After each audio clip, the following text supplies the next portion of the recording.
Tinggal menunggu kalau umat Islam berhasil melewati jalan-jalan yang ditaruh duri-duri yang tajam itu, maka mereka akan menghadapi muslimin. Dan satu lagi mereka buat, tentara-tentara Persia ini, mereka supaya tidak lari, Yazdajar perintahkan agar satu sama yang lain dirantai tangannya, diikat. Jadi prajurit ini ngikat tangannya sama prajurit yang sebelah. Jadi cuma bisa melawan dengan satu tangan. Semuanya mereka buat barisan dengan mengikat tangannya satu sama yang lain. Dan di belakang mereka itu ada satu parit besar berisikan juga duri-duri yang sudah dibakar dengan api. Sehingga benteng mereka harapannya kalaupun ini prajurit mereka meninggal, maka tetap sulit untuk lewat menembus benteng tersebut. Itu kurang lebih yang dilakukan. Dan waktu itu jumlah umat Islam kurang lebih 30.000. Ya, jadi yang 250.000 tadi sudah kalah, sekarang ini adalah 150.000. Waktu itu cukup banyak orang yang memberikan masukan-masukan, di antaranya disebutkan ada Tulaiha al-Asadi radhiyallahu anhu, ini sahabat juga yang mulia. Dia mengatakan, wahai Nu'man, mereka ini orang-orang Persia, mereka tidak mau keluar, tidak mau beranjak dari tempat mereka sampai kita lewatin duri-duri tersebut. Maka kira-kira seperti apa strateginya? Kalau mau dengar saran saya, dia bilang kita mesti pancing emosi mereka. Pancing emosi mereka supaya mereka marah melihat kita. Ya. Kalau kita sekarang mungkin berlagak gitu ya di depan mereka supaya mereka mau datang. Dan akhirnya berduel dengan kita. Salah satunya orang-orang Persia fahamnya, orang-orang muslimin dari kalangan Arab ini mereka tidak terbiasa perang di atas kuda. Itu yang mereka fahami. Kita mulai dengan An-Nu'man ibn Muqarrin radhiyallahu anhu. Nasab beliau adalah Abu Amr. Amr adalah nama anak beliau yang pertama. Abu Amr An-Nu'man ibn Muqarrin bin Aidh bin Mijam atau Mijan bin Hujair bin Nasr bin Hubshiyah atau Hubsiyah bin Ka'ab bin Abdu bin Thawr bin Hadma. Nanti kalau teman-teman mau tulis nasabnya, insya Allah bisa didengarkan kembali nanti setelah kami angkat di YouTube ya. Ibnu Latim Ibnu Uthman al-Muzani. Kalau disimpulkan namanya An-Nu'man ibn Muqarrin al-Muzani. Ini al-Muzani nama sukunya. Beliau wafat tanggal atau tahun 21 Hijriyah, mati syahid tentunya ya. Tepatnya di daerah Nahawan. Nanti akan kita jelaskan insya Allah masalah peperangan itu. Saudara-saudaranya masuk Islam bersamanya 10 orang. Sekaligus bersama dia. Ya, yang paling masyhur adalah Abu Amr Ma'qil ibn Muqarrin al-Muzani. Ini kiprahnya cukup besar juga dalam Islam. Kemudian ada Abdullah bin Muqarrin, Aqil bin Muqarrin, Suwaid bin Muqarrin, Sinan bin Muqarrin, dan juga Nuaim bin Muqarrin. Ya, sisanya ada beberapa orang lagi, tapi ini yang paling masyhur dari kalangan saudara-saudaranya akan kita jelaskan sebentar lagi insya Allah kisahnya. Dia masuk Islam setelah perang Uhud. Jadi dia tidak mengikuti perang Badr dan Uhud karena memang belum masuk Islam pada saat itu. Dia masuk Islam setelah kejadian perang Uhud, artinya tahun 3 Hijriah. Dia adalah figur yang disebutkan oleh Abdullah ibn Mas'ud radhiyallahu anhu dengan statement yang sangat menarik. Ya.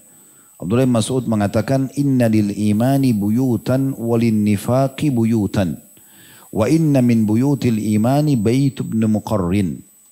Ketahuilah iman itu punya rumah dan kemunafikan juga punya rumah. Keimanan punya rumah dan kemunafikan punya rumah.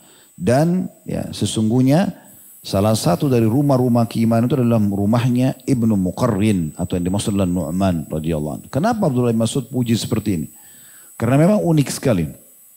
Setelah perang Uhud, dia telat mendengarkan tentang Nabi SAW. Dia dengar di suku dia, jumlahnya ribuan orang. Kalau ada seseorang yang mengaku sebagai Nabi, kemudian diusir oleh kaumnya, dia dengar semua lengkap cerita Nabi SAW, 13 tahun di Mekah, hijrah ke Madinah, terjadi perang Badar menang, turun malaikat, kemudian terjadi perang Uhud, dan seterusnya sampai akhirnya dia tertarik untuk masuk Islam. Tapi ada satu kejadian yang unik dari sahabat ini. Beliau pada saat mulai tertarik untuk masuk Islam, ada 2 perbuatan yang besar menurut sejarah atas apa yang dia lakukan. Bahkan karena perbuatannya ini Allah turunkan ayat Al-Quran yang memuji dia. Ini tidak sembarangan. Turun ayat Al-Quran khusus buat dia dan itu akan terus ditilawakan oleh orang beriman sampai hari kiamat nanti. Yang pertama adalah pada saat dia mau masuk Islam, dia mengajak saudara-saudaranya, kebetulan dia 11 orang bersaudara, 10 orang yang sisanya dipanggil sama dia. Dia mengatakan, sungguhnya perkara Muhammad ini sudah jelas. Artinya sudah jelas dia mengaku sebagai orang nabi dan memang banyak pengikutnya. Kemudian apa yang dia sampaikan semuanya benar karena mereka mengerti bahasa Arab. Memanggil pada akhlak yang baik, jujur, amanah, tanggung jawab, bakti sama orang tua. Kemudian menjauhi berhala-berhala, makan bangkai, perzinahan, dusta dan segala macam. Dia bilang, saya akan masuk Islam. Dan saya mengajak kalian, ini belum dia masuk Islam dia sudah berdakwah. Dan saya mengajak kalian semua saudaraku untuk ikut bersamaku. Besok pagi saya akan pergi. Kemudian dia kumpulin kaumnya karena kebetulan dia juga adalah kepala suku. Salah satu pemimpin suku Muzani. Dia mengatakan, wahai kaumku, sesungguhnya telah jelas perkara Muhammad kepada kita. Lalu diceraskanlah sama dia tentang Nabi Muhammad SAW. Kemudian dia mengatakan, oleh karena itu saya putuskan saya akan masuk Islam besok. Saya akan menuju ke Madinah besok. Kebetulan sukunya ini sekitar mungkin 70-80 km dari kota Madinah. Dia bilang saya akan pergi besok. Siapa yang mau ikut dengan saya maka persiapkan dirinya. Subhanallah di luar dugaan dia. Besok pagi pada saat dia mau pergi. Itu berkumpul 10 orang saudaranya yang siap menyatakan Islam. Dan diikuti dengan 400 orang berkuda. Dari orang-orang terkuatnya suku Muzani untuk ikut masuk Islam. Melihat kejadian tersebut. Dia kagum lalu dia mengatakan. Ini kejadian yang kedua. Dia mengatakan, kalau begitu kita akan sepakat untuk masuk Islam. Ada baiknya kalau kita membawa sesuatu buat Nabi nanti. Kayaknya kurang pantas kita kalau datang ke Madinah tidak bawa apa-apa. Dan salah satu sifat orang-orang Arab, mereka punya sifat karam. Mereka sangat dermawan, suka sekali berbagi. Maka dia pun akhirnya mengajak saudara-saudaranya, sukunya, ayo bawa sesuatu. Ada yang bawa domba, ada yang bawa makanan, ada yang bawa peralatan perang. Intinya mereka mengumpulkan apa yang kira-kira mereka akan bawa sebagai hadiah untuk Nabi SAW.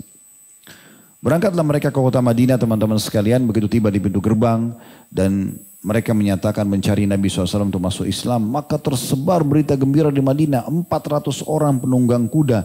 Semuanya orang terbaiknya suku Muzani. Diikuti juga dengan 11 orang bersaudara dari pemimpin-pemimpin suku mereka.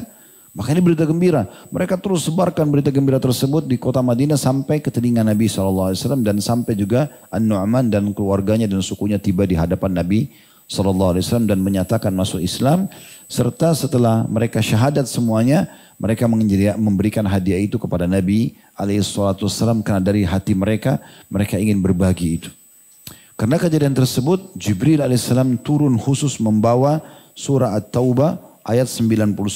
Surah nomor 9 ayat 99. Ini khusus turun kepada sahabat yang mulia An-Nu'man ibn Muqarrin radhiyallahu anhum. Bunyinya ayatnya, وَمِنَ الْأَعْرَابِ مَنْ يُؤْمِنُ بِاللَّهِ وَالْيَوْمِ الْآخِرِ وَيَتَّخِذُ مَا يُنْفِقُ قُرُبَاتٍ عِنْدَ اللَّهِ وَصَلَوَاتِ الرَّسُولِ أَلَا إِنَّهَا قُرْبَةٌ لَهُمْ سَيُدْخِلُهُمُ اللَّهُ فِي رَحْمَتِهِ إِنَّ اللَّهَ غَفُورٌ رَحِيمٌ. Terjemahannya, dan di antara orang-orang Badui itu, maksudnya dari padang pasir, karena suku Muzani tinggal di padang pasir. Ada orang yang beriman kepada Allah dan hari kemudian, maksudnya An-Nu'man di sini radhiyallahu anhu. Dan memandang, dia beriman kepada Allah hari kemudian dan memandang apa yang dinafkahkan di jalan Allah yang dia bawa sebagai hadiah tadi sebagai jalan mendekatkan diri kepada Allah dan sebagai jalan untuk memperoleh doanya Rasul supaya Nabi Muhammad SAW doakan kebaikan karena mereka masuk Islam dan membawa hadiah. Lalu Allah memastikan, ya, ketahuilah, Allah turunkan firman-Nya untuk semua orang beriman baca, ketahuilah sesungguhnya nafkah itu adalah suatu jalan bagi mereka untuk mendekatkan diri kepada Allah. Ya, artinya betul-betul Allah terima apa yang dia sedekahkan itu. Dan kelak dengan Islamnya dia dan sukunya serta hadiah yang dia berikan di ikhlas karena Allah kepada Nabi SAW. Kelak Allah akan memasukkan mereka ke dalam rahmatnya atau surga. Sesungguhnya Allah maha pengampun lagi maha penyayang. Satu ayat 99, tapi lihat bagaimana Allah Subhanahu wa taala memposisikan An-Nu'man ibn Muqarrin karena ikhlasnya radhiyallahu anhu dalam masuk Islam dan memberikan hadiah. Potongan ayat, Allah memuji tentang memastikan keimanannya kepada Allah. Karena Allah mengatakan wa minal arabi man yu'minu billahi wal yawmil akhir. Dan di antara Arab Badui ada yang Allah puji imannya kepada Allah. Maksudnya sampai pada level tinggi dari keimanan, yakin Allah itu ada dan yakin tentang balasan hari kiamat. Ini berarti pujian Allah khusus dengan kekuatan iman dia. Potongan yang kedua. Dan Allah mengatakan bahwasanya dia diceritakan bagaimana dia sedekah. Tadinya dia ikhlas karena Allah. Dia tidak mau sampaikan. Tapi Allah yang menyampaikan apa yang dia lakukan. Allah mengatakan wa yattakhidhu ma yunfiqu qurbatin indallahi wa salawatir rasul. Dan dia menjadikan sedekah yang dia keluarkan ya atau hadiah yang dia siapkan untuk Nabi SAW itu untuk mendekatkan diri kepada Allah dan untuk mendapatkan doa ya dari Rasul. Jadi di sini teman-teman sekalian ada pelajaran luar biasa dari ayat ini. Bagaimana orang kalau sudah niatkan karena Allah, Allah punya cara untuk menyampaikan pada manusia. Ya. Begini cara memahaminya. Kalau amal soleh itu kita kerjakan karena Allah SWT ikhlas dan kita berusaha rahasiakan semampunya, kecuali ada orang yang tahu ya sudah, gitu kan? Atau kegiatan yayasan sosial yang memang dia harus ekspos sebagai tanggung jawab dari donasi yang masuk kepada dia. Kalau dia melakukan karena ikhlas, walaupun dia tidak ekspos, maka Allah punya cara membukanya supaya jadi pelajaran bagi orang-orang. Kalau ada orang membuka sendiri, ya, dia tidak ikhlas dari awal, memang niatnya pamer atau riya, maka Allah akan redamkan dengan sendirinya. Hilang. Tidak akan dikenang dan tidak akan jadi pelajaran bagi orang-orang lain. Ya. Begitu juga dengan orang yang berbuat kejahatan. Sehebat apapun dia menutupinya, Allah punya cara untuk membukanya. Ini yang kedua dari ayat. Yang ketiga, Allah pastikan Allah terima amal itu. Ala innaha qurbatul lahum. Sungguhnya betul apa yang dia lakukan dari sedekah itu menjadi pendekatan diri kepada Allah SWT. Maksudnya Allah terima. Kemudian yang keempat, ini yang luar biasa, Allah mengatakan langsung Allah jamin awal masuk Islam. An-Nu'man belum kerjakan sholat, satu sholat pun ini. Belum mengerjakan apapun, baru syahadat. Tapi karena niat tulus masuk Islam dan tulus memberikan sedekah atau hadiah, bukan sedekah, hadiah. Ya, karena sedekah Nabi SAW tidak terima. Hadiah kepada Nabi SAW sebagai bentuk syukurnya kepada Allah karena masuk Islam, maka Allah langsung jamin surga buat dia. Jadi orang ini masih hidup, baru masuk Islam, sudah dapat jaminan surga. Ini tidak sembarangan orang diberikan hal seperti ini. Dan ini satu kedudukan yang luar biasa. Dan Allah Subhanahu Wa Taala berkahi keislamannya. Kita lanjutkan, mungkin ini sekarang saya pindah ke halaman, kalau yang pegang buku tadi 396 ke 397.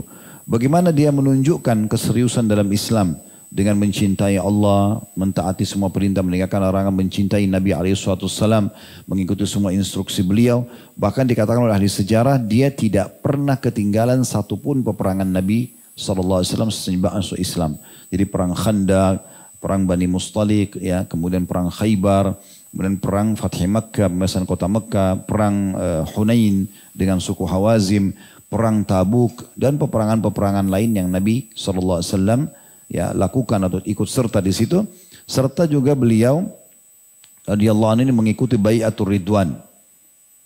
Yang bai'at kesepakatan janji setia di bawah pohon di kesepakatan Hudaybiyah.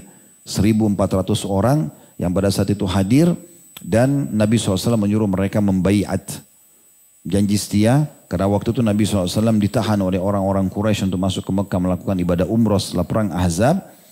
Maka Nabi SAW utus Uthman bin Affan untuk masuk ke Mekah bicara sama Abu Sufyan. Ini kita mau umroh bukan mau perang. Tapi Abu Sufyan masih ragu karena baru saja ya beberapa bulan sebelumnya itu Abu Sufyan menjadi pemimpin pasukan Ahzab untuk mengepung Madinah selama 43 hari. Walaupun mereka kalah.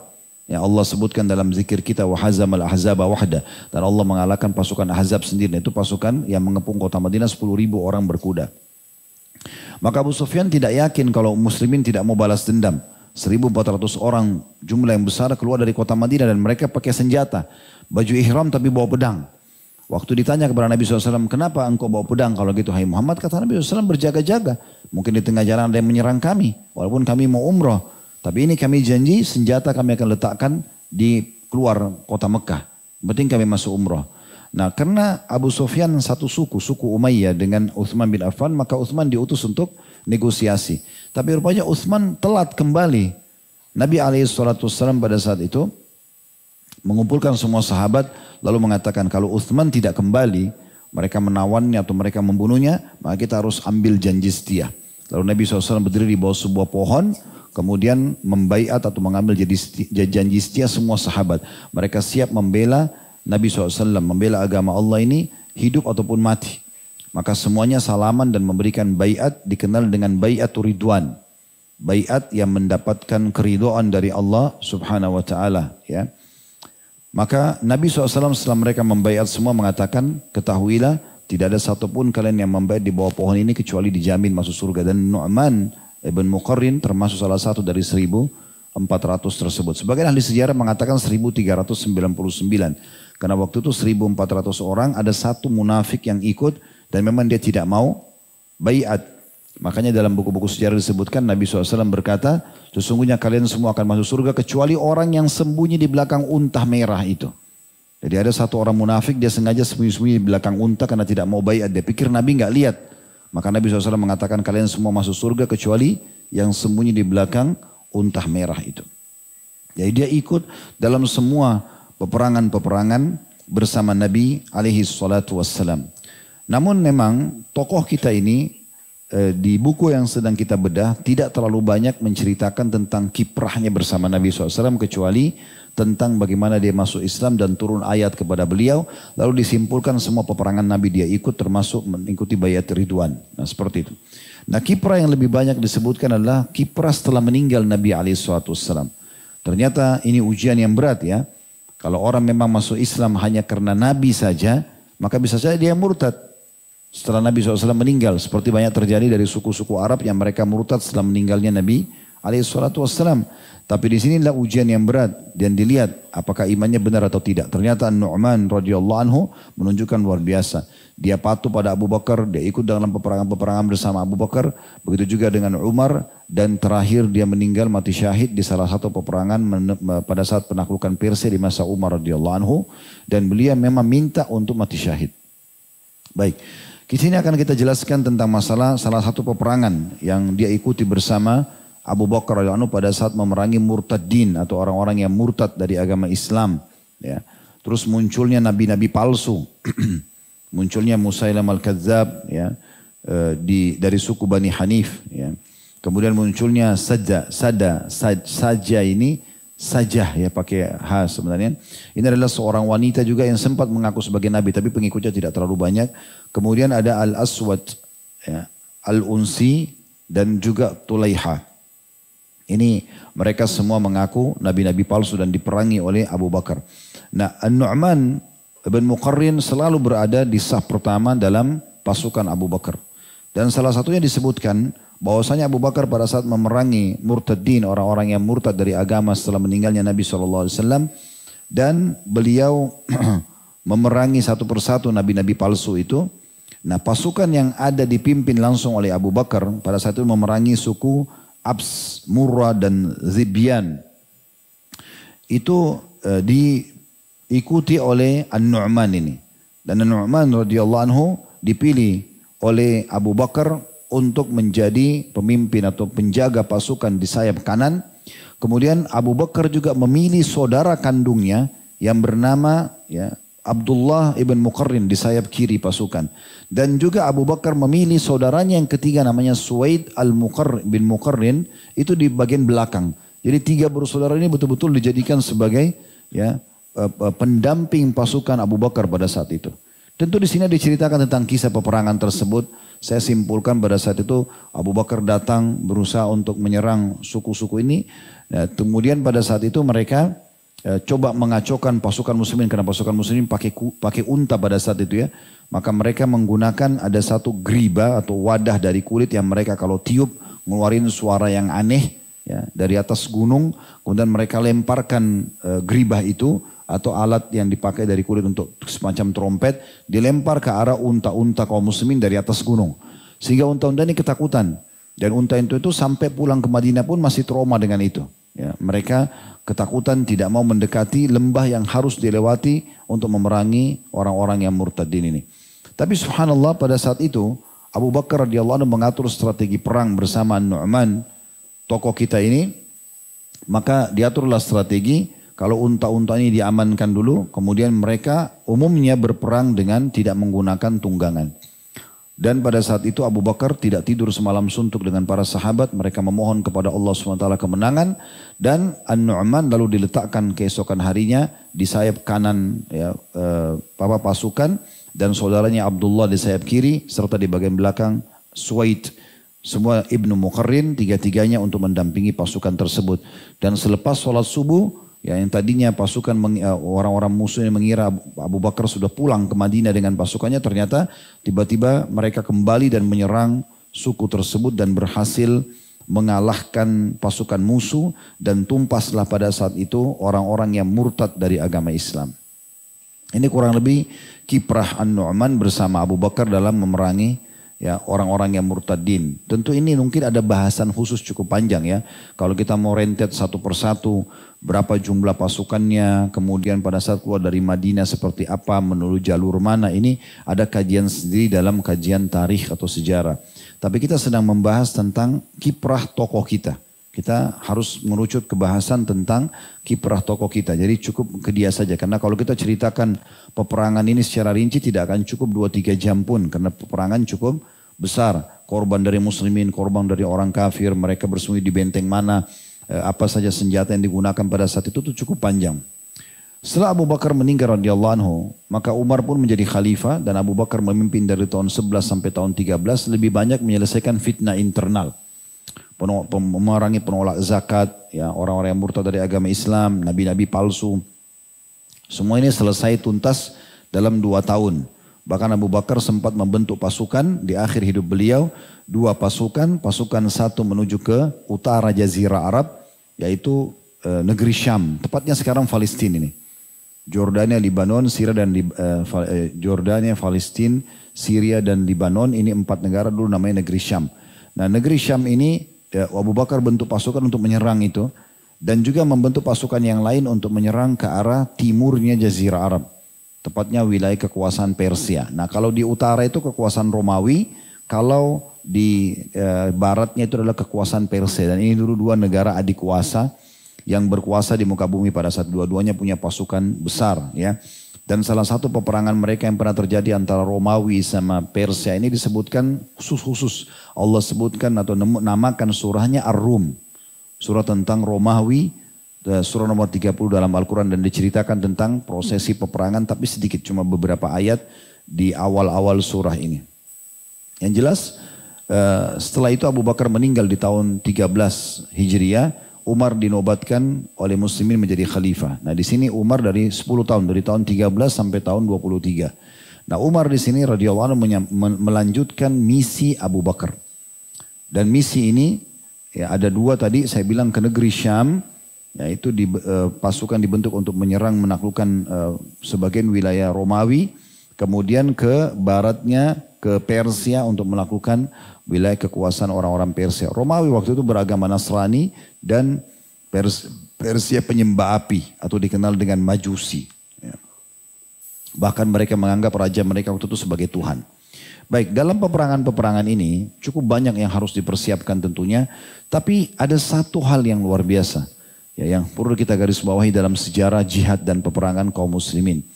Mereka punya ilmu dalam keutamaan jihad gitu kan. Kemudian mereka punya persiapan yang mereka mampu dari sisi keterampilan perang. Walaupun belum menguasai 100%. Lalu kemudian mereka mulai bergerak untuk melakukan ekspansi tersebut. Dalam Islam ada 2 jenis jihad tentunya. Ada jihad tolab namanya. Jihad tolab itu pasukan Islam keluar menawarkan Islam ke wilayah-wilayah yang belum mengenal Islam. Ya, seperti Nabi SAW waktu keluar ke Khaybar, keluar ke Mekah, keluar ke Taif, ya, keluar ke Tabuk di masa hidup beliau SAW. Ya. Di masa Abu Bakar bentuk pasukan untuk negeri Syam dan juga Persia. Di masa Umar diekspansi itu. Ya. Dan dilakukanlah penyerangan-penyerangan tersebut dikenal dengan jihad tolab. Atau menawarkan Islam kepada orang-orang yang belum kenal Islam. Nanti di situ ditawarkan tentang Islam, kalau nolak ada jizyah, upeti, kalau nolak baru terjadi peperangan dengan adab-adab yang nanti akan kita jelaskan. Nah, ada yang kedua namanya jihad ad-difa atau jihad untuk membela. Nah ini seperti kasus teman-teman kita di Palestina, kasus kita dulu waktu dijajah. Intinya musuh datang dan coba merebut wilayah kita atau sudah merebutnya. Nah, ini namanya jihad difa. Dan ini hukumnya beda-beda ya. Kalau jihad talab ini, kalau pemimpin negara mengatakan peranglah, maka berarti jadi wajib. Tapi kalau tidak, maka hukumnya jadi sunnah. Ya. Kalau jihad difa, membela wilayah yang sedang dikuasai atau diserang oleh musuh, ini hukumnya fardu ain. Ya, artinya setiap individu wajib untuk membela. Dan umat Islam memang dalam peperangan, perbedaan dasar kita dengan mereka, orang-orang non-muslim dalam peperangan, kita memang berperang untuk cari mati. Jadi beda. Ya, jadi umat Islam memang tujuannya masuk medan perang itu tidak berharap kembali. Nanti kan kita lihat dalam statement peperangan yang diikuti oleh An-Nu'man radhiyallahu anhu. Baik, di antara peperangan yang sangat menarik di masa Umar radhiyallahu anhu pada saat itu, kalau negeri Syam kita tidak bahas karena An-Nu'man tidak ikut ke sana. Tapi negeri Syam ini mulai dikirim pasukan oleh Umar tahun 15 Hijriah. Dipimpin oleh Abu Ubaidah bin Jarrah dan Khalid bin Walid dengan 12.000 pasukan dan berhasil menaklukkan negeri Syam. Dan kita sudah tahu sejarahnya, Masjid Aqsa diserahkanlah kuncinya pada saat itu kepada Umar radhiyallahu anhu karena berhasil menaklukkan wilayah tersebut ya, dan menyebarkan kedamaian, dan terus saja umat Islam berkuasa di situ sampai kurang lebih 1940-an Masehi, sampai berdirinya negara yang sekarang menjajah mereka gitu. Kemudian sempat tentunya takluk tunduk di perang salib waktu itu di masa Salahuddin Ayyub, tapi direbut kembali. Intinya sampai kurang lebih 1945-46 itu masih aman. Setelah itu 1948 baru berdiri negara yang menjajah sekarang. Kemudian ini jadi ada bahasan sendiri ya, pasukan ini menang segala macam dan bagaimana penaklukannya itu ada bahasan sendiri tentang negeri Syam. Kita bahas 1 tahun setelah itu, di tahun 16 Hijriah, Umar bin Khattab membentuk pasukan tapi ini lebih besar, 30.000 orang. Kalau yang ke negeri Syam itu 12.000, ini 30.000 orang. Dan apa yang Umar lakukan? Umar iklanin kepada seluruh wilayah umat Islam, siapa yang mau ikut berjihad silakan. Jadi walaupun mereka bukan aslinya militer, boleh ikut. Nanti dilatih kemudian pergi berperang. Terkumpullah 30.000 orang. Waktu itu Umar diskusi dengan para sahabat, kira-kira siapa orang yang paling pantas kita pilih sebagai pemimpin perang. Karena ini butuh satu figur yang luar biasa pemberaninya. Karena orang ini harus orang yang siap ya untuk membawa pasukan ke wilayah asing. Jadi kalau negara Persia itu sekarang Irak, Iran, Rusia, Afghanistan itu masuk dalam wilayah Persia. Wilayah yang sangat besar sekali.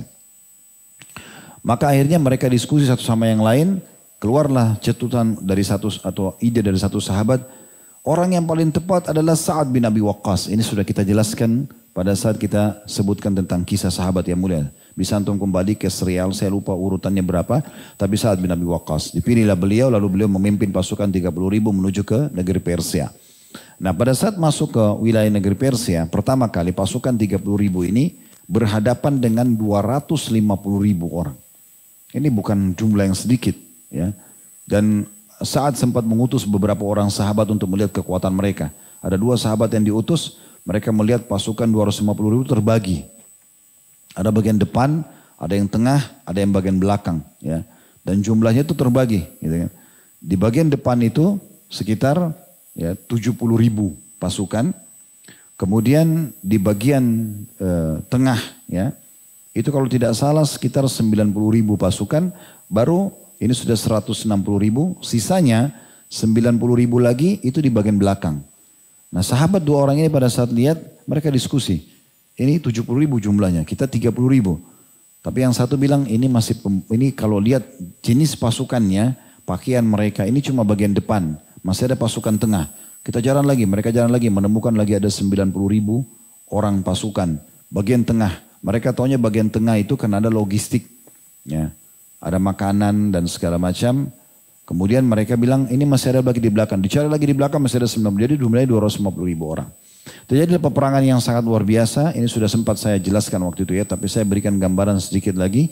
Kalau Sa'ad bin Abi Waqqas diuji oleh Allah Subhanahu Wa Taala, beliau kena penyakit di bagian punggungnya semuanya kena. Dan beliau tidak bisa baring. Ya, saking tidak begitu keadaannya dan tidak bisa juga tegak lurus, selalu harus dipikul. Padahal beliau harus memimpin pasukan perang. Maka saat mengatakan dia tidak mengundurkan diri, dia mengatakan letakkan aku di atas gunung yang tinggi yang aku bisa memantau peperangan. Lalu diletakkan beberapa orang yang berdekatan untuk menukil perkataan Sa'ad. Gerakan pasukan ini, gerakan si fulan. Dia sampaikan ke bagian bawah sampai ke tengah-tengah pasukan. Jadi saking luar biasa ini peperangan pada saat itu.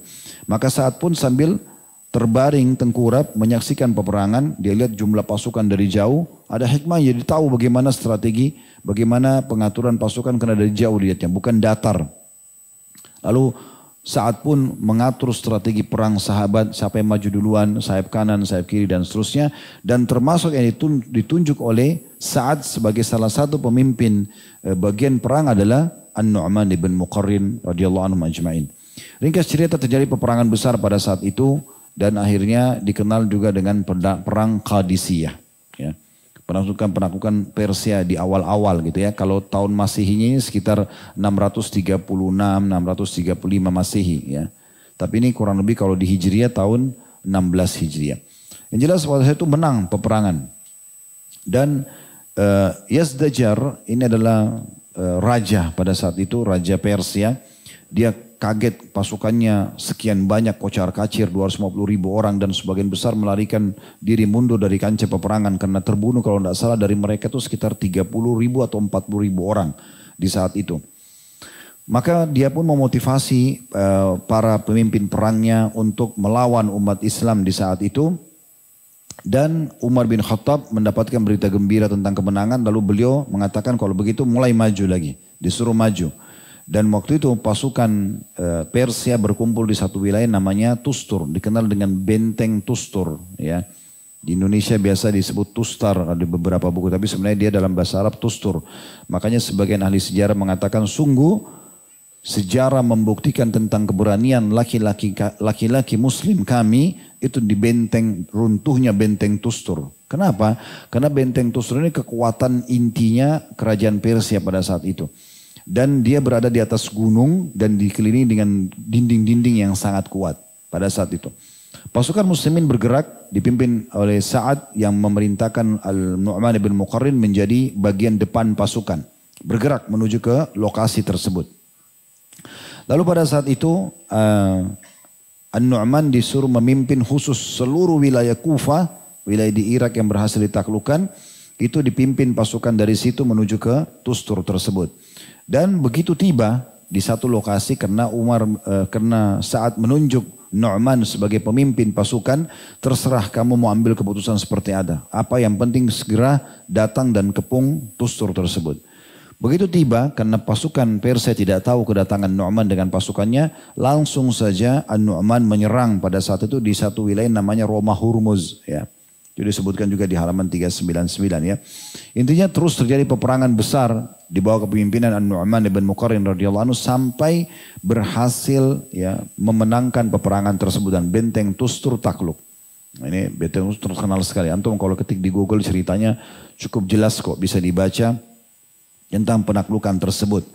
Lalu pada saat itu karena benteng Tustur sudah tunduk, tetapi ada Hurmuzan. Hurmuzan ini panglima perangnya Persia yang terkenal sangat kuat. Ya saking kuatnya dia itu punya busur panah yang hanya dia yang bisa tarik talinya itu karena kuatnya. Ya kan? Akhirnya dia terpukul mundur di benteng tersebut dan terkepung, akhirnya dia menyerahkan diri. Nah pada saat itu takluklah ya benteng Tustur tersebut dengan ringkas cerita tentunya karena ini kisahnya panjang. Kemudian pada saat itu Umar bin Khattab membentuk pasukan lagi mengutus Abu Musa al-Asy'ari untuk memimpin dari wilayah Basra, kota Irak yang lain yang juga sudah ditaklukkan. Dan pada saat itu semuanya mengepung dengan sangat serius tentang masalah tempat Hurmuzan tadi panglima perang sembunyi di satu benteng, akhirnya takluk dan Hurmuzan menjadi tawanan, dikirim ke Madinah tentunya. Ini ada kisahnya, pernah saya jelaskan di kisah Sa'ad, pernah juga saya jelaskan di kisah Al-Bara' ibn Malik. Al-Bara' ibn Malik mati syahid di situ ya. Di perang menembus benteng Tustur ini. Yang dia bersumpah atas sama Allah. Kalau ya Allah mati, menangkanlah umat Islam dan juga jadikan aku termasuk orang yang pertama mati syahid. Yang dia dilempar, dia naik di atas pedangnya dan perisainya umat Islam. Lalu dia didorong ke atas untuk dia bisa masuk ke benteng. Jadi kiprah luar biasa. Ya, kiprah luar biasa dalam peperangan para sahabat ini. Ringkas cerita pada saat itu mereka berhasil menaklukkan tempat itu dan Hurmuzan ditawan. Lalu dibawa ke Madinah tentunya Dan terjadilah dialog antara Hurmuzan dengan Umar bin Khattab. Ringkas cerita, ujungnya terakhir dia masuk Islam. Dia masuk Islam panglima perang daripada Persia ini. Namun pada saat itu Yazdajar, raja mereka, itu masih belum berhenti karena rajanya masih ada. Dan pada saat itu dia susun kekuatan-kekuatan lagi. Nah, Umar bin Khattab sempat melarang pasukan umat Islam untuk ekspansi. Udah cukup sampai wilayah sini dulu. Kita kuasai dulu, kita tanamkan Islam, baru kemudian kita ekspansi lagi. Tapi rupanya, dan waktu itu Yazdajar minta kesepakatan damai. Umar bin Khattab terima damai itu. Tapi rupanya berjalan beberapa hari, mereka susun pasukan, mereka serang lagi umat Islam. Begitu terus. Maka Umar bin Khattab diskusi sama para sahabat di Madinah. Kira-kira apa sebabnya nih? Kenapa selalu terjadi keributan? Ada satu sahabat yang sangat cerdas mengatakan, dia mengatakan, ya Amir Mu'minin, wahai pimpin orang-orang beriman, Anda melarang kami ekspansi. Dan di wilayah itu masih ada rajahnya, itu Yazdajar. Kalau Anda tidak menyuruh kami untuk menundukkan dia, maka pasti akan selalu terjadi pengkhianatan dari perdamaian tersebut. Maka Umar mengatakan, kamu benar, kirimlah ya pasukan. Dan di situ Umar bin Khattab memilih khusus untuk menaklukkan pusat ya tempatnya Yazdajar dikenal dengan Nahawan. Ya, wilayah Nahawan. Maka Umar radhiyallahu anhu pada saat itu bisa teman-teman lihat ya ini di halaman 400 ya. Langsung menulis surat ya pada saat ada masukan yang diberikan oleh beberapa sahabat. Lebih baik memilih An-Nu'man ibn Muqarrin sebagai pemimpin perang. Karena memang dia orang yang sangat tulus dengan Islam dan sangat ikhlas kepada Allah. Serta juga memang dia orang yang mahir dalam perang. Maka Umar bin Khattab menulis surat. Saya bacakan di sini surat Umar karena penting untuk dibaca ya. Kepada Nu'man, Bismillahirrahmanirrahim. Dari hamba Allah Umar, Amir Mu'minin. Kepada Nu'man ibn Muqarrin. Di sini kita bisa lihat bagaimana tawaduknya Umar. Walaupun beliau seorang raja, waktu itu sudah menguasai cukup banyak wilayah di muka bumi ini. Tapi dia tetap mengatakan dari hamba Allah Umar. Baru kemudian dia sebutkan julukannya Amir Mu'minin atau pemimpin orang beriman kepada An-Nu'man ibn Muqarrin. Semoga selamat kesejahteraan atas maksudnya ini assalamualaikum ya cuma diterjemahkan. Sesungguhnya aku memuji Allah ya, kehadapanmu, maksudnya aku memuji Allah kalaupun aku tidak sedang di hadapanmu, tapi pujian itu jelas zat yang tidak ada ilah yang berhak disembah dengan benar melainkan dia. Amma ba'd, lalu selanjutnya sesungguhnya telah sampai kepadaku bahwasanya sekumpulan bangsa asing dalam jumlah besar telah berkumpul untuk memerangi kalian di kota Nahawan. Nah ini pusatnya Raja Persia. Bila suratku ini sampai kepadamu, maka bergeraklah dengan perintah. Maksudnya perintah dari aku sebagai raja. Bantuan kumpulkan semaksimal mungkin. Dan pertolongan Allah. Maksudnya mintalah pertolongan kepada Allah. Juga dukungan kaum muslimin yang ada bersamamu. Ajak mereka, motivasi mereka untuk berperang dan mati syahid. Jangan bawa mereka, di sini wasiatnya Umar tadi yang saya sempat singgung di awal ya. Jangan bawa mereka melintasi tanah yang tidak rata atau sulit untuk dilalui. Sehingga kamu akan menyakiti mereka. Umar ini sangat sayang dengan satu prajurit muslim. Gak boleh, jangan bawa mereka ke tanah yang tidak rata. Banyak cekungannya yang membuat mereka sulit. Akhirnya tenaganya banyak terporsir. Ya. Jangan tahan hak mereka. Sehingga kamu akan membuat mereka mengingkari kamu. Kasih makannya, kasih minumnya. Dapat harta rampasan perang dibagi. Kemudian jangan bawa mereka masuk ke dalam semak belukar. Banyak tumbuh-tumbuhan berduri, ada hewan yang berbisa. Ya. Sebab seorang lelaki dari kaum muslimin lebih berharga bagiku daripada 100.000 dinar. Nah, 100.000 dinar ini kalau dihitung dinar emas ya, itu 250 miliar. Kalau uang kita sekarang. Umar bilang begitu, satu muslim lebih mahal daripada itu. Ini luar biasa jiwanya dinilai oleh Umar. Lalu kemudian beliau salam lagi dan ini ditulis atau dinukil dari kitab Tarikh At-Tabari jadi 2 halaman 253. Maka begitu menerima surat tersebut saking gembiranya Nu'man ini dan sukanya dengan membela agama Allah dan inginnya mati syahid, dia langsung mengatur strategi perang dengan pasukannya dan kemudian dia mengatur juga ya setiap suku di posisi masing-masing. Dan tujuan utamanya adalah bagaimana dia sampai ke Nahawan. Nah, cuma Nahawan ini karena tempat Raja Persia, mereka sudah jauh sebelumnya memikirkan bagaimana caranya supaya Nahawan ini aman. Kayak kita misalnya Jakarta, di sekitarnya sudah ditaruh apalah ya segala macam strategi agar musuh tidak mudah masuk. Ya. Seperti itu. Maka mereka memang meletakkan banyak sekali duri-duri musuh ini di jalan. Sehingga pasukan tidak mungkin bisa lewat. Nah, duri-duri itu sangat banyak ya. Dan kalau untuk membersihkannya itu butuh waktu. Dan pada saat mereka berusaha pun membersihkan, maka akan dipanahi oleh musuh-musuh tentunya. Pada saat melihat strategi musuh ini, An-Nu'man radhiyallahu anhu, entah bagaimana caranya mereka pada saat itu menghitung pasukan. Tapi yang saya tangkap dari beberapa buku sejarah, biasanya mereka pada masa itu membentuk minimal satu kumpulan pasukan 50 orang. Minimal. Nah itu mereka sudah tahu 50 orang itu kurang lebih ukurannya seperti ini. Bisa sampai 500, bisa sampai ya 1000, bisa sampai 70.000 dan seterusnya. Nah dia melihat pasukan ini dibagi menjadi 3 bagian. Sehingga dia bisa menilai pasukan musuh ini berjumlah 150.000 orang. Karena 50.000, ada 50.000 lagi sebelahnya, 50.000 lagi sebelahnya. Mereka tinggal menunggu kalau umat Islam berhasil melewati jalan-jalan yang ditaruh duri-duri yang tajam itu, maka mereka akan menghadapi muslimin. Dan satu lagi mereka buat, tentara-tentara Persia ini, mereka supaya tidak lari, Yazdajar perintahkan agar satu sama yang lain dirantai tangannya, diikat. Jadi prajurit ini ngikat tangannya sama prajurit yang sebelah. Jadi cuma bisa melawan dengan satu tangan. Semuanya mereka buat barisan dengan mengikat tangannya satu sama yang lain. Dan di belakang mereka itu ada satu parit besar berisikan juga duri-duri yang sudah dibakar dengan api. Sehingga benteng mereka harapannya kalaupun ini prajurit mereka meninggal, maka tetap sulit untuk lewat menembus benteng tersebut. Itu kurang lebih yang dilakukan. Dan waktu itu jumlah umat Islam kurang lebih 30.000. Ya, jadi yang 250.000 tadi sudah kalah, sekarang ini adalah 150.000. Waktu itu cukup banyak orang yang memberikan masukan-masukan, diantaranya disebutkan ada Tulaiha al-Asadi radhiyallahu anhu, ini sahabat juga yang mulia.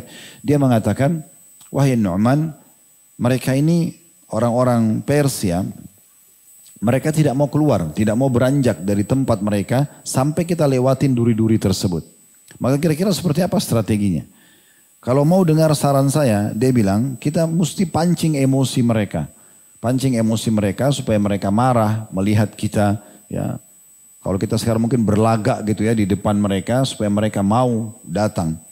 Dan akhirnya berduel dengan kita. Salah satunya orang-orang Persia fahamnya, orang-orang muslimin dari kalangan Arab ini mereka tidak terbiasa perang di atas kuda. Itu yang mereka fahami, kata Tulaiha. Padahal sebenarnya pada saat itu tidak seperti itu.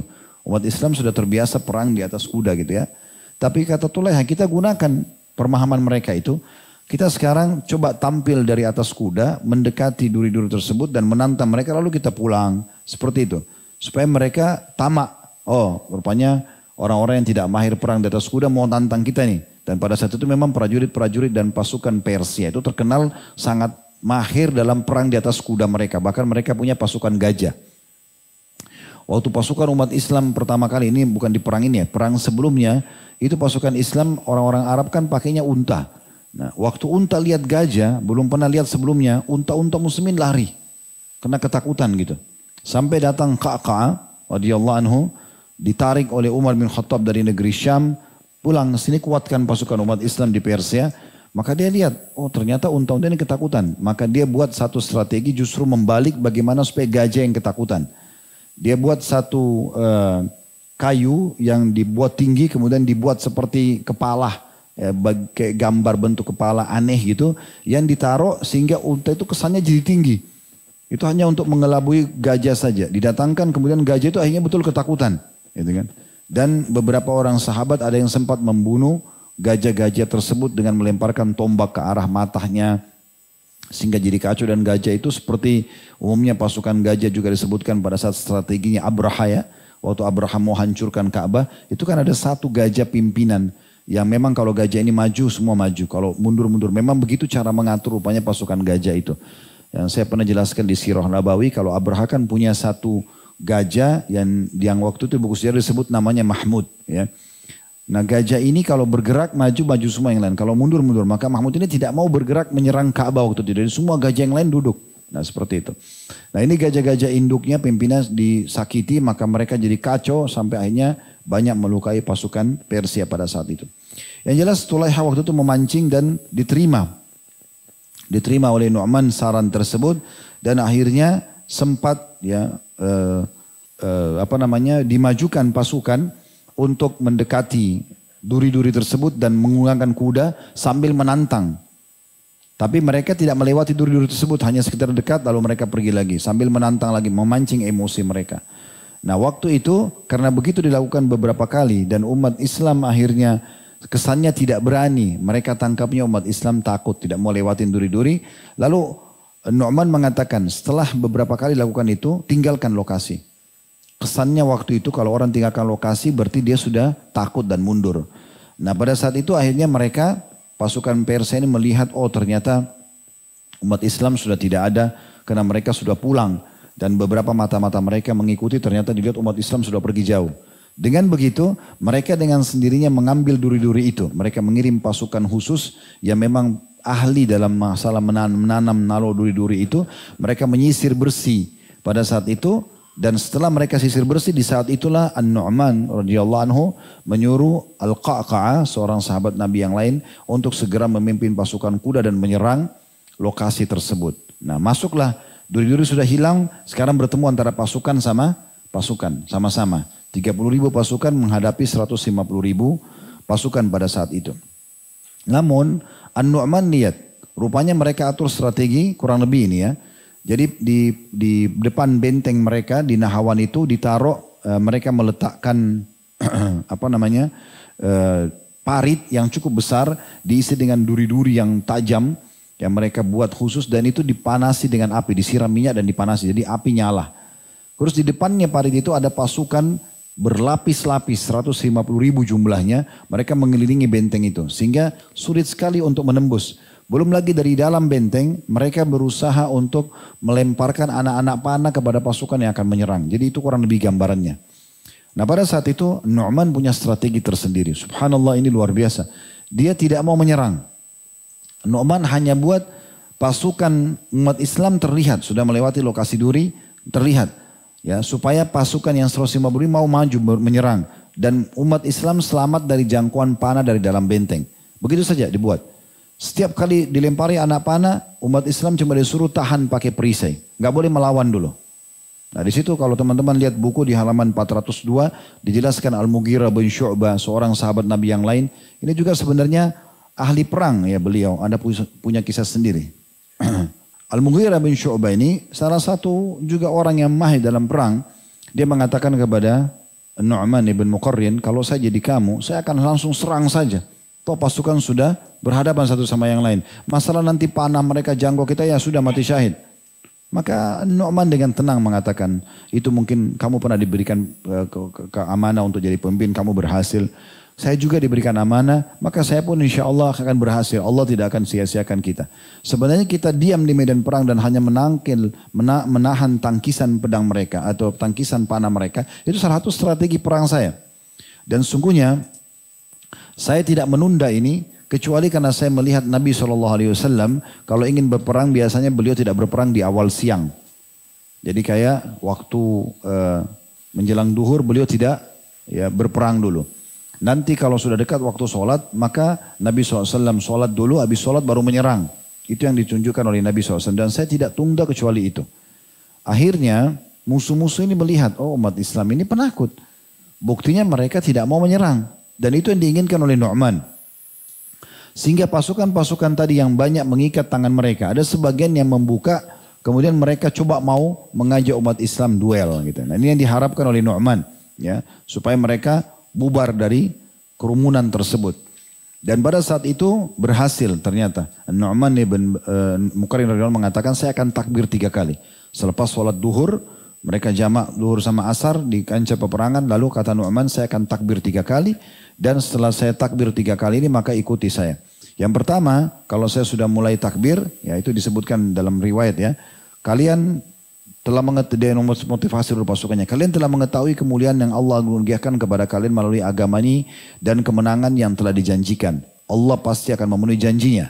Sampai dia mengatakan, bila aku telah memutuskan perintahku ini, maka siap-siaplah. Sebab aku akan bertakbir sebanyak 3 kali.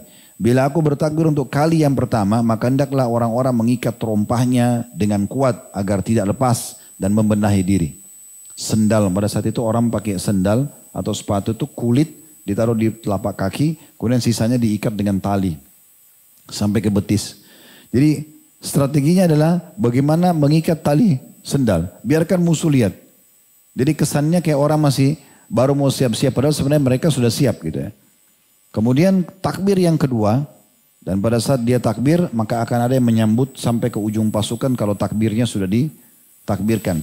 Takbir yang kedua, maka semua harus bersiap-siap dan masing-masing mengencangkan kainnya, mengencangkan senjatanya siap untuk perang. Dan takbir yang ketiga, kalau aku takbir, maka pada saat itu ikuti aku menyerang ke arah mana. Subhanallah, setelah takbir yang ketiga, mulailah Nu'man radhiyallahu anhu menyerang ke satu titik dan dia mengatakan serang ke satu secara serentak ke satu titik. Di mana Nu'man menyerang di situ. Nu'man rupanya menyerang ke arah pintu gerbang. Ya, dan akhirnya diseranglah pada saat itu, terjadilah perang yang sangat sengit, ya, yang luar biasa. Dan umat Islam cuma menggambarkan pada saat itu bahwasanya umat Islam bagaikan burung gagak, ya, yang hendak menyambar mangsanya, karena semua tiba-tiba menyerang dan sekaligus.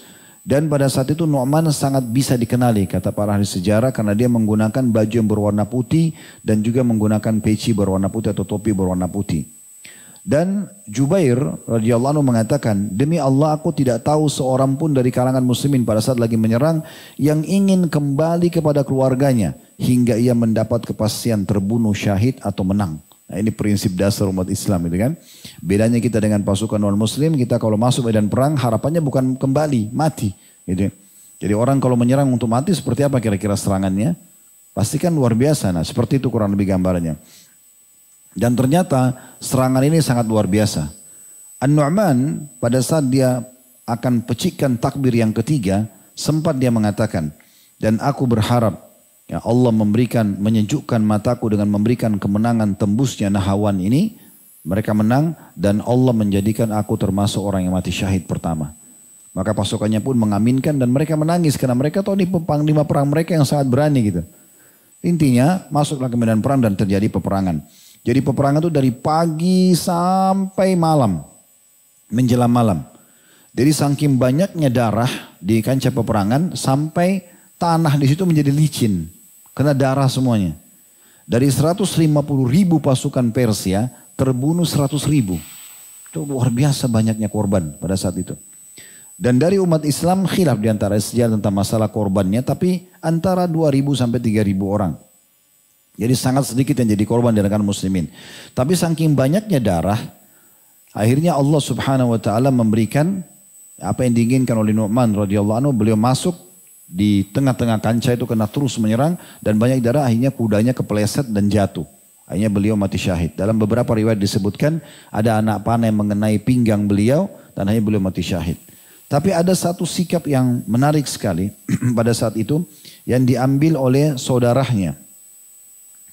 Abdullah ini langsung mengambil satu cara, ya.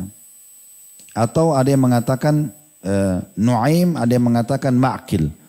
Satu dari sahabat saudaranya ini. Apa yang dia lakukan pada saat mereka lihat saudaranya atau kakaknya Nu'man mati syahid, jatuh kena panah jatuh, sudah jelas mati. Maka mereka lakukan supaya umat Islam tidak kendor semangatnya, diambil kain ditutup supaya orang tidak tahu kalau itu Nu'man sudah mati syahid. Dan terus saja berkobar peperangan sampai mereka menang. Di malam hari, di dalam buku-buku sejarah disebutkan, pada saat ya, orang-orang Persia melihat keteguhan umat Islam tidak berhenti berperang, terus saja berperang sampai mereka menang atau mereka mati syahid. Dan dari korban-korban, terlalu banyak korban mereka dan korban umat Islam sedikit. Berarti ini luar biasa keterampilan dalam perang dan taufik dari Allah Subhanahu wa ta'ala. Ringkas cerita, pada saat itu teman-teman sekalian, setelah menang peperangan di malam hari, takluklah Nahawan.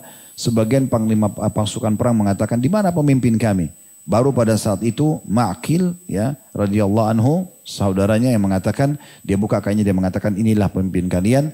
Allah telah menyejukkan mata dia dengan perang ini menang dan dia mati syahid sebagaimana dia minta. Dalam riwayat lain, Ma'qil bin Yasar berkata, lalu aku mendatangi An-Nu'man, ya, dan yang sedang sakarat. Ya. Lalu aku membasuh wajahnya dengan bejana air pada saat dia kena panah di pinggangnya dan jatuh di tumpukan darah tadi. Lalu dia berkata, Nu'man mengatakan, siapa kamu? Karena sudah dalam menghadapi sakarat. Dia tidak mengenal lagi sahabat ini, apalagi pada saat itu menjelang malam. Ya. Maka aku mengatakan, kata Ma'qil ibn Yasar, ini bukan saudaranya, tapi Ma'qil ini seorang pasukan perang yang hadir pada saat itu. Aku Ma'qil. Maka berkatalah An-Nu'man, apa yang terjadi dengan pasukan muslimin? Maka kata Ma'qil, bergembiralah karena Allah telah menaklukkan ya, wilayah yang engkau harapkan. Maka dia mengatakan, alhamdulillah. Kalau begitu tulislah surat kepada Umar. Dan setelah itu dia pun meninggal mati syahid. Dan sampailah berita itu kepada Umar radhiyallahu anhu. Dikirimlah berita tersebut ke Madinah. Lalu Umar menanyakan kepada orang-orang tersebut, apa yang terjadi? Dari pasukan Nu'man yang kembali ini, apa yang terjadi? Kata mereka, alhamdulillah wahai mu'minin, Allah telah menyejukkan mata anda dengan takluk kota-kota besarnya. Benteng Tustur takluk, kita menang di Qadisiyah dulu, kemudian benteng Tustur takluk, kemudian Nahawan pun takluk. Lalu Umar bergembira dengan itu. Ya, kemudian orang ini mengatakan, dan berita gembira juga karena pemimpin yang anda pilih, An-Nu'man ibn Muqarrin, telah Allah pilih menjadi syahid. Maka dalam riwayat itu dikatakan, teman-teman yang pegang bukunya ada di halaman 405 ya. Kemudian Umar pun menangis pada saat itu, sampai-sampai Umar saking sedihnya kehilangan Nu'man radhiyallahu anhu, dikatakan dia melupakan tentang kemenangan besar yang Allah kasih karena kehilangan An-Nu'man radhiyallahu anhum ajmain. Dan pada saat itu dinamakan dengan Fathul Futuh karena mayoritas wilayah Persia takluk di tangan kaum muslimin. Kemudian juga ada riwayat lain, As-Sa'ib mengatakan dalam penutupan cerita di sini ya. Tak kala aku melihat apa yang dialami oleh Amir Mu'minin, dia sedih karena meninggalnya Nu'man, aku pun memberitakan, wahai Amir Mu'minin, ada cukup banyak umat Islam yang mati, karena ribuan juga yang mati syahid pada saat itu. Kemudian tapi kami tidak mengenali wajahnya. Kami nggak tahu siapa namanya. Kami tidak tahu pasukan bergabung. Karena waktu penyerangan Persia tadi saya bilang kan Umar bin Khattab mengiklankan siapa saja muslim yang mau ikut silakan. Jadi masa itu belum ada foto, belum ada kamera, tidak bisa dikumpulin satu persatu biodatanya. Ya udah masuk dalam pasukan sudah berarti pasukan muslimin. Nah, seperti itu. Maka kata Umar radhiyallahu anhu, mereka adalah kaum lemah dari kaum muslimin. Tidak penting bagi mereka jika tidak dikenal oleh Umar. Akan tetapi zat yang memuliakan mereka dengan gugur sebagai syahid mengenali wajah-wajah dan nasab-nasab mereka. Berikut apa yang mereka lakukan dengan sepengetahuan Umar, putra ibunya Umar.